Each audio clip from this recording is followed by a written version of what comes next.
मूर्तिजापूर येथील रेल्वे सुरक्षा बल पथकाच्या वतीने रेल्वे सिग्नल प्रणालीमध्ये वापरण्यात येणाऱ्या तांब्याच्या तारांची चोरी करणाऱ्या चोरांना जेरबंद करून रेल्वे अधिनियमाप्रमाणे गुन्हा नोंदवण्यात आला।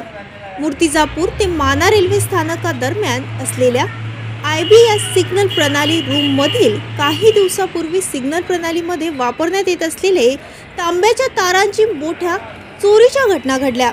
यावरून रेल्वे सुरक्षा बल RPF ठाणे मूर्तिजापूर येथे रेल्वे मालमत्ता चोरी केल्याचा गुन्हा नोंदवण्यात आला व चोरांचा तपास रेल्वे सुरक्षा बल करीत असताना मिळालेल्या गोपनीय माहितीवरून चोरांनी एका ठिकाणी रेल्वे सिग्नलमध्ये वापरण्यात येणाऱ्या तांब्याच्या वायरची एका व्यावसायिकाने खरेदी केल्याचे समजताच तेथे जाऊन शहानिशा करून सदर खरेदी केलेले 6500 रुपयांच्या तांब्याच्या वायर रेल्वेचेच असल्याचे आढळून आले। यावरून आरोपी विजय मधुकर शिंदे वय 23 वर्ष राहणार धोत्रा शिंदे, रोहित नाना बोबडे वय 17 वर्ष राहणार सिद्धार्थनगर स्टेशन विभाग मूर्तिजापूर व मुद्देमाल विकत घेणारा व्यावसायिक मोसिम खान वय 43 वर्ष राहणार जुनी वस्ती मूर्तिजापूर यांच्या विरुद्ध RP UP ॲक्ट 3A व रेल्वे अधिनियम कलम 174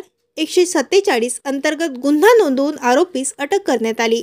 पुढील तपास रेल्वे सुरक्षा बल RPF मूर्तिजापूरचे निरीक्षक सुनील कुमार सिंह यांच्या मार्गदर्शनात उपनिरीक्षक सुनील डोंगरे सह उपनिरीक्षक SN रॉय, आरक्षक प्रमोद ढोले व पथक करीत आहे। ताज्या बातम्या आणि घडामोडी बघण्यासाठी महाराष्ट्र मेल या चॅनलला लाईक आणि सबस्क्राइब नक्कीच करा।